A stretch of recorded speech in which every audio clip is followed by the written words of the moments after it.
muna ako to. Hello? Rinig mo ba ako? It's the hustle hour. Ang ganda ng gusto kong pag-usapan today. If you don't know, I'm in my 20s. Specifically, I'm 25 years old. And I've been an entrepreneur ever since, nung nagme-makeup ako dati, that was, if I'm not mistaken, 2017, 2018.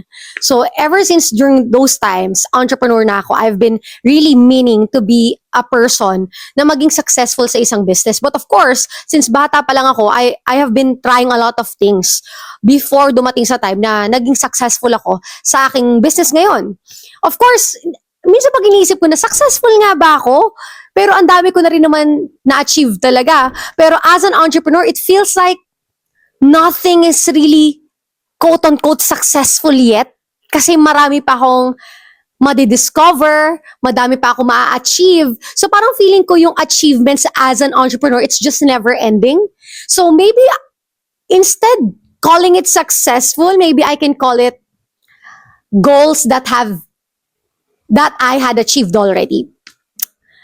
But along those times, before that I was even 20 years old, up until now, maraming hindi alam ang mga tao, how is it actually like to be a full-time entrepreneur in your 20s? What does it actually mean to be that type of 20-year-old na tipong hindi ka mahilig lumabas, nakapokus ka lang sa negosyo? Alam mo yon? Alam mo, pag naisip ko to, natatanda ko yung mga videos si Josh Mojica na masipag kami. Yung, alam mo yon, yung video niya, parang I actually can relate to that kasi sobrang sipag ko to the point na wala akong time to have a social life. I'm not even kidding with you guys. Kung gusto niyo malaman ng tunay na entrepreneur, most of us, we sacrifice our 20s for our lifetime relaxation. I see a lot of people that are nasa age ko, they're just focused on short-term happiness, short-term kilig sa buhay.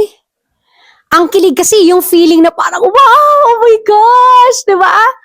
When I got my first car, that was my feeling. When I got my house and lot, that was my feeling. And as an entrepreneur, I chased those types of kilig, which are obviously getting a house and lot and a car. Hindi yan isang igyap lang na parang makukuha mo agad, right? And that's the reason why na yung kilig moments ko sa buhay ko, medyo matagal yung facing. And yung facing nun, before ako kiligin ulit, alam mo yon, it takes a lot of sacrifices. Number one, I sacrifice my social life. I, of course, go out with my friends, but at least as in once in a blue moon. And that's just because I can actually go out with them. Pero I want to make my business successful eh. And if you want to make your business successful, you need to have a lot of time to think. And also, your mind should always work the best as it should be. Now, obviously, tayo ay mga human beings lang. Hindi naman parang perfect 24/7 yung utak mo, right? But at the end of the day, I wanna be able to preserve my mind. To make my mind function in a way na makakapag-produce ako ng good thinking, strategizing, or execution sa business ko. And hindi ko yun magagawa kung I always party a lot.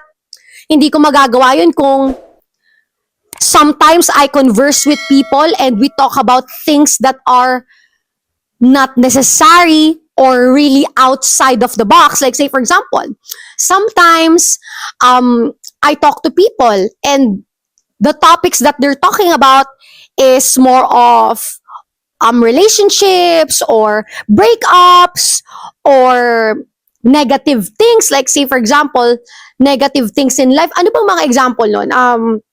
Like say, for example, may mga tao ako nakakausap na they are negative in life. So, as me, hindi ko masasabi na syempre perfecto ako. But I'm the type of person that I want to be as positive as I can. Kasi if you're an entrepreneur, you would know this. Ako na nagsasabi sa inyo ngayon, nakausap mo ako ngayon. Pag entrepreneur ka, hindi nakakatulong na may naririnig kang negative. Kasi yung utak mo should be like, it should be bright. It should be, para kang may sariling mundo na kailangan positive ka lang. Kasi pag hindi ka positive, hindi ka makakapag-function. What I discovered sa sarili ko, sa totoo lang, pagka malungkot ako, pagka galit ako, if I feel any negative emotion, hindi ako makapag-function. And if I cannot function well as an entrepreneur, syempre hindi ako makakapag-produce ng magagandang results sa business ko. Like say for example ako, I'm a full-time digital product seller. So I need to create contents in different social media platforms. I create videos here on YouTube. I create videos on TikTok, on IG, on Facebook. Every platform, magkakaibang content ang pinopost ko. Ganon ako strategic sa aking negosyo na hindi ako centralized mag-post. And that is my strategy as an entrepreneur, as a full-time business owner. Can I produce content if I'm sad?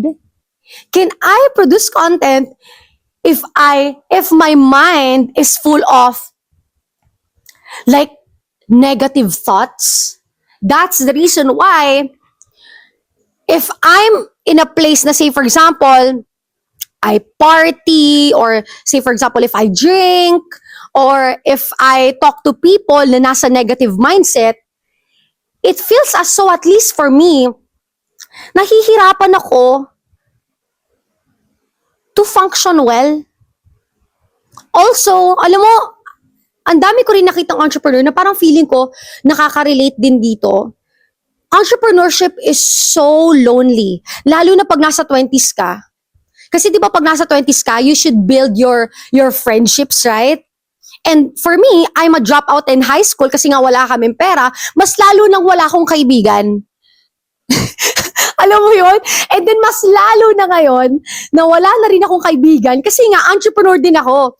And sa ratio ng mga tao, mas madami ang employee kesa sa entrepreneurs. And that's the reason why nawala din ako masyadong kaibigan na entrepreneurs din. So parang feeling ko, sometimes mag-isa lang din ako. It's really lonely to become an entrepreneur. I'm a 6-digit earner, meaning to say 6 digits po kinikita ko monthly sa pagbebenta ng Canva templates, presets, online courses. Ito yung pangkabuhayan package ko. Pero ang sakripisyong gagagawa nun is, hindi nga naman ako pwedeng lumabas lagi because I need to focus on my business. And I need to protect my peace in my mind. Also, sometimes when I talk to people, I feel like I can't relate anymore. Kasi parang ang lahat lang ng nasa utak ko is business. Ang lahat lang ng nasa utak ko is goals. And yung sometimes may mga taong nakakausap ako na their mind is not like what's inside my mind. I want goals achieved.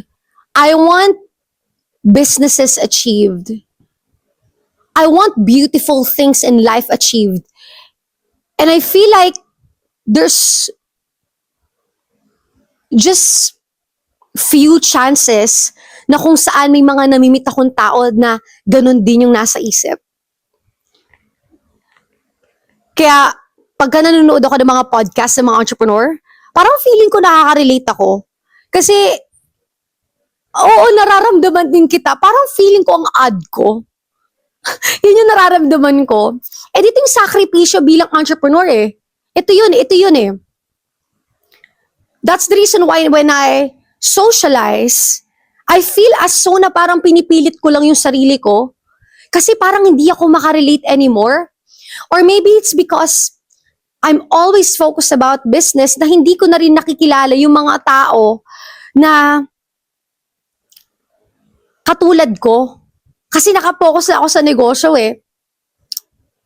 Kaya minsan nga sabi ko sa mama ko, alam mo mami, kailan kaya dadating yung panahon na may mga kaibigan din ako na tipong katulad ko din, business-minded, ganito yung goals katulad ko, mayroon din kaming pare-parehas na dilema.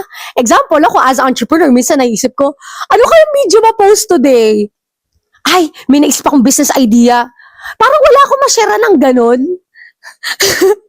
Kasi as an entrepreneur, that's just what's inside my head eh. Business ideas, business techniques. Alam mo yun, yung parang nasa utak ko. And then, also, since I'm really focused about business, I'm really that type of person na marami na ako naranasan na iba't ibang friendships. Sometimes when I go outside and just mingle with people, I feel as so na parang I can't trust anyone. Yun yung nararamdaman ko. It's not na parang wala akong, may trust issues ako in a sense na parang wala akong tinatrust sa kahit sino, but I can communicate with people na parang I can like converse with them, but in a deeper level of trust, parang it's hard for me to do that. Sa totoo lang. And it's not helping the fact that I'm an entrepreneur na nandito lang ako sa bahay lagi kasi I'm not that person na nakikipag-usap na masyado eh. Alam mo yon? Another thing that I have sacrificed is I sacrifice the fact na sometimes even that I'm with my family,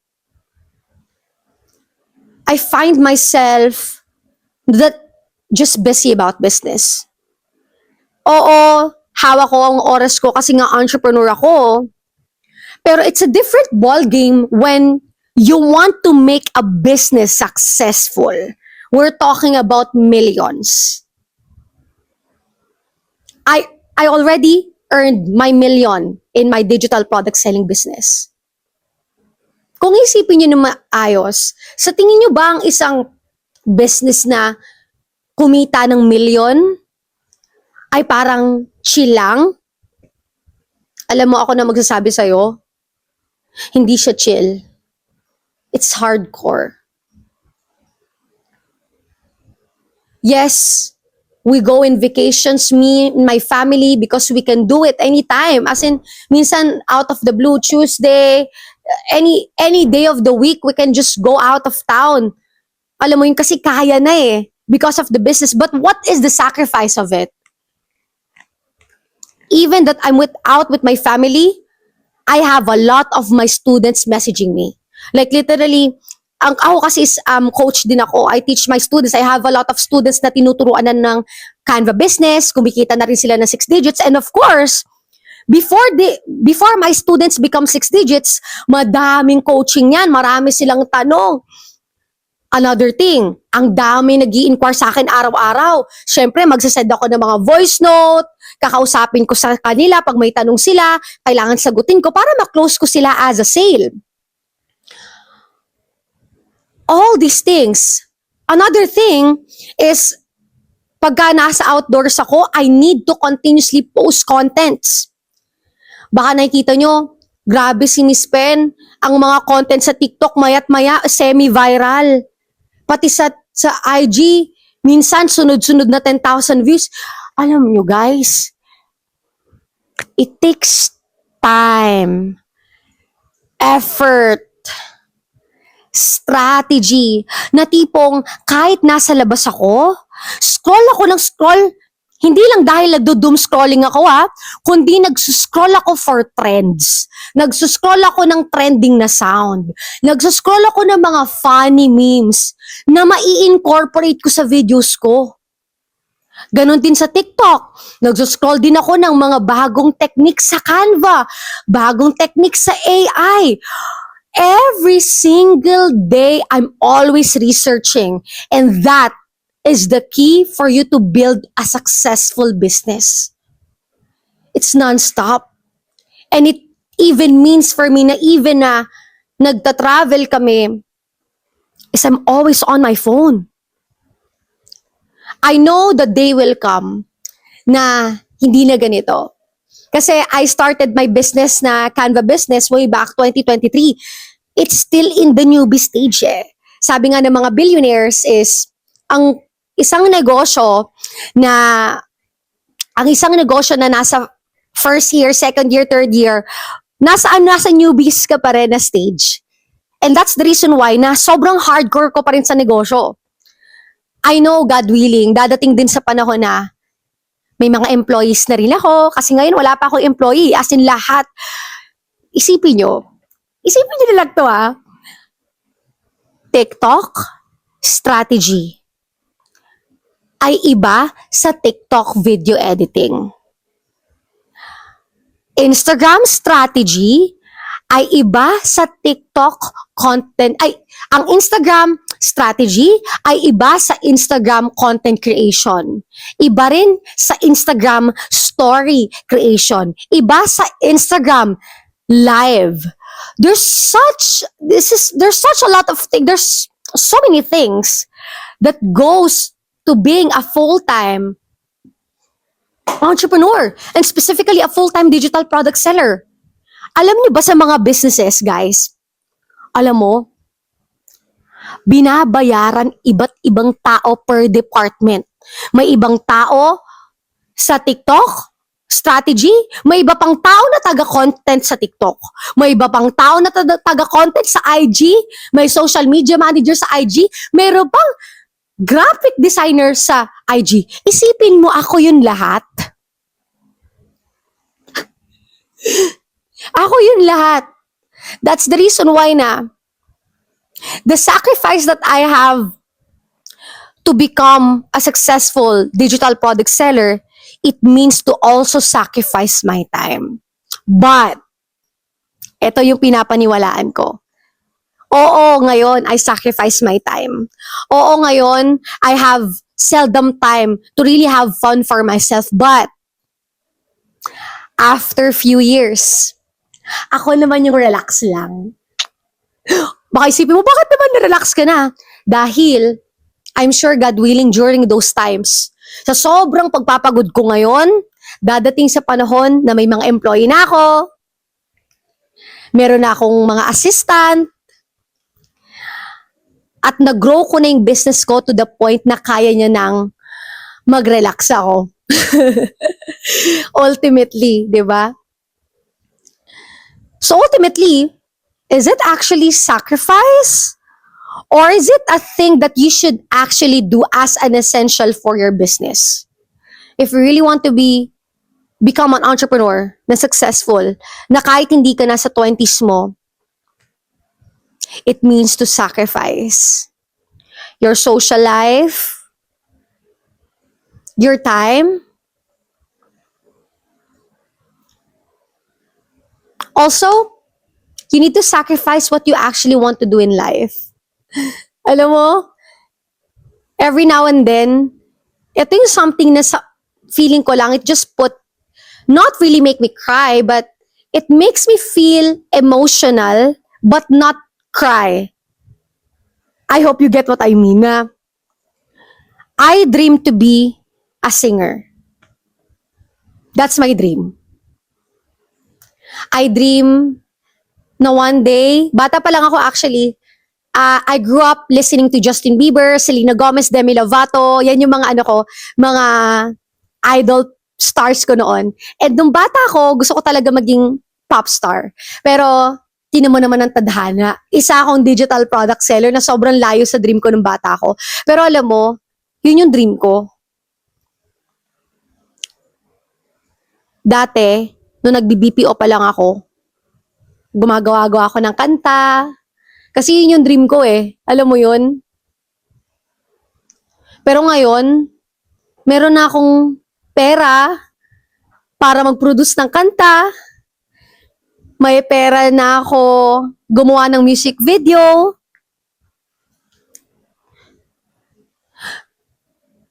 Pero, ang hirap.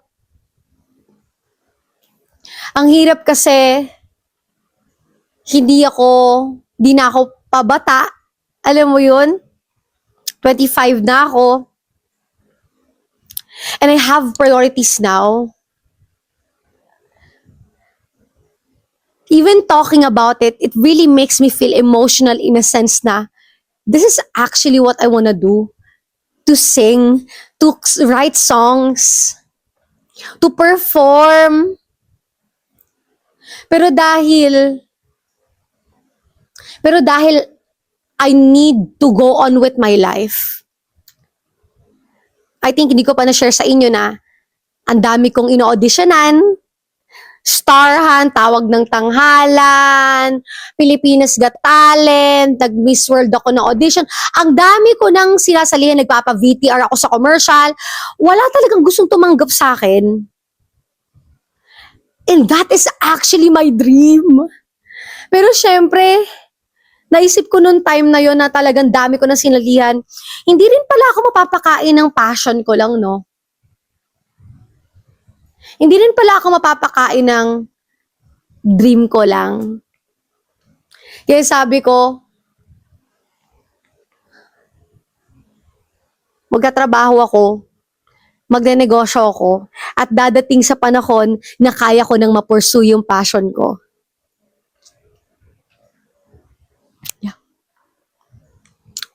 Yeah. Sabi ko, actually sabi ko sa inyo, hindi ako iiyak, di ba? Pero nakakaiyak lang kasi kung pwede, kaya ko naman talaga ngayon eh. Pero yung isip ko, yung pera ko, sabi ko, saan, gagamitin ko na lang sa pag-run ko ng ads. Yung pera ko, gagamitin ko na lang pang elevate pa ng business ko. Pero just deep inside me, I still want to become a singer. I still want to become a singer. And that's the reason why na nagre-reach out ako sa mga producers. Like producers nila Sara Geronimo, producers nina Denise Julia. I reach out to them because I love their work. And I wanted to be part of their work as well. It's hard na I really want to produce something for myself. Pero lagi pa rin umiiral sa isip ko na it's a waste of time. I need to focus on my business. I need to spend my money on business. Alam mo yon? Kung isipin mo nga naman ng fully, paano nga ba nagiging isang millionaire ang isang tao? Hindi ba't dahil dun siya nakafocus? And that is exactly what I did. I become successful in my Canva business because I focused on it. I sacrificed my social life. I sacrificed my time. I sacrificed my passion. And this is what it means to become a full-time business owner that wants to create a big-time business na hindi lang kumikita ng isang daan, kundi milyon. Yeah. Kaya kung iniisip mo na if you want to become an entrepreneur as well for yourself, lagi mo tatandaan itong mga sinabi ko dito sa video na to. Hindi man itong tatlo na to ang masasakripisyo mo, pero I'm sure there will be part of your life that you will sacrifice. But, ultimately, at the end of the day, nasa iyo naman ang bunga. Sa dami ng taon na nagtrabaho ako bilang isang call center agent, virtual assistant, at ngayon, isang full-time digital product seller, ang dami ko nang na-achieve.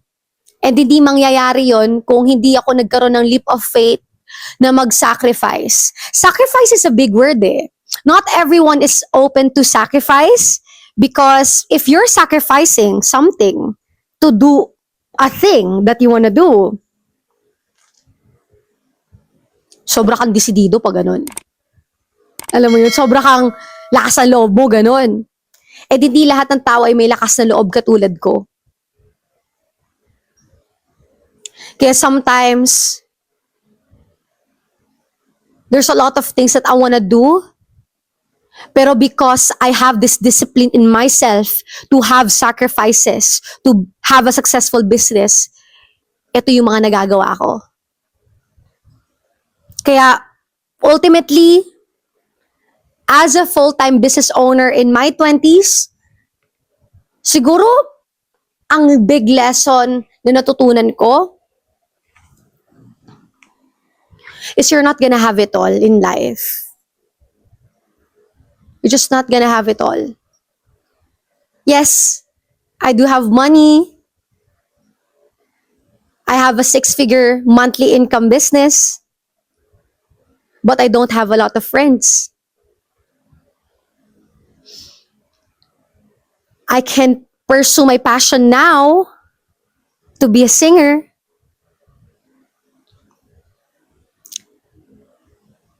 I can't function as a normal person kasi yung utak ko ay puro business. It's hard for me to make friends that thinks just like how I think.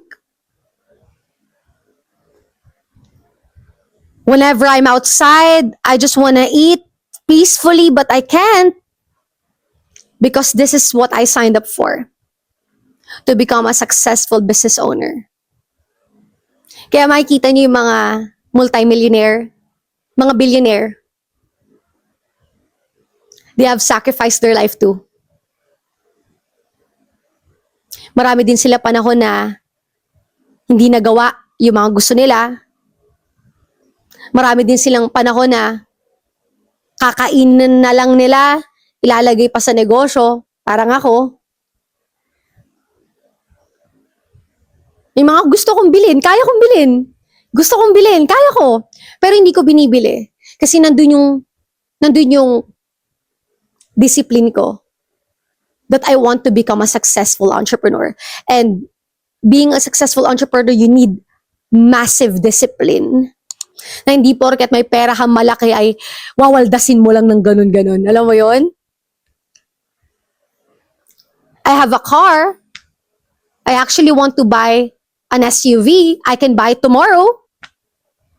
But I don't do it because I have discipline.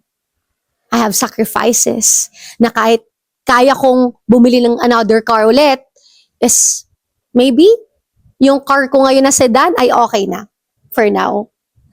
Alam mo yun?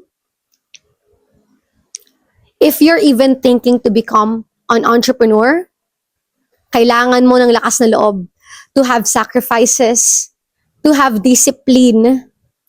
Bakit kailangan ng lakas na loob pag discipline? Baka inisip mo yun ha. Alam mo kung bakit? Kasi lahat ng tao, not lahat ng tao, karamihan ng mga tao, takot sila na gawin ang mga things na strategic. Kasi they want things to be free flow. Kaya 'di ba, maraming tao na nababaon sa utang kasi bili lang ng bili ng kahit ano. That's the reason why na a lot of people fear to have strategy in their lives, fear to have management with discipline in their lives. And as for me, I'm not perfect. I'm not the best entrepreneur, but at least I try my best to be disciplined in a sense na I want to make habits. I want to make actions that benefits me, my family, my business, and my future, and not destroy it otherwise. Ano yung meaning mo nun, Pen? Ang meaning ko lang nun is, example, may pera ako ngayon, gagastusin ko sa mga excessive things like another car, another house. Mababaon ako sa pera. Maubusan ako ng pera. So, nung result nun, it is negative, right? Because that's a negative action, excessively buying. Another thing, pag ang ginawa ko naman is I still love my car ngayon, na sedan, yan muna ginagamit ko. Soon, I can buy a car that I actually want. Like example, I have a dream like to have a sports car. Maybe I'll be able to buy that because I was patient. So what's the result of a good action? maybe yung gusto kong sports car soon. Because I had discipline now. So whatever action that you take for yourself now, it should either result to a destroyed life or a better life for yourself. Ultimately, at the end of the day, you choose what you want to do in your life. You want to make good habits. You want to make better choices. Pagka ikaw ay may better choices and habits in your life, isa lang naman patutunguhan mo eh. You will be successful in your career, in your business, in your life ultimately. If you have bad decisions now, you know what the rest is. So yeah, I hope na marami ako na share sa'yo today na makatulong sa'yo if you want to start doing business in your 20s. Or if you're not in your 20s, it's not a problem at all. You will still have the same sacrifices with just like me as I'm in my 20s as a full-time business owner. If you don't know, I sell Canva templates, presets, online courses, and ebooks. Yan po ang pinagkakakitaan ko. And that is where I earn my million. If you want to know how I do it, meron din akong pinamimigay na full 1-hour Canva business training na kung saan step-by-step tinuturo ko kung paano ko yun ginagawa. If you're interested in that, message mo ako sa IG ko and sabihin mo free guide and I'll send you my full 1-hour training for that para makapagsimula ka din if you want. But if not, if you want more videos like this to talk about business, also I do daily vlogs in this channel, feel free to subscribe to my YouTube channel dahil marami pa akong mag-share sa'yo. Marami. Kulang pa to. And here in this channel, you'll be able to see who am I as an entrepreneur, what's my daily life. And yeah, that's about it.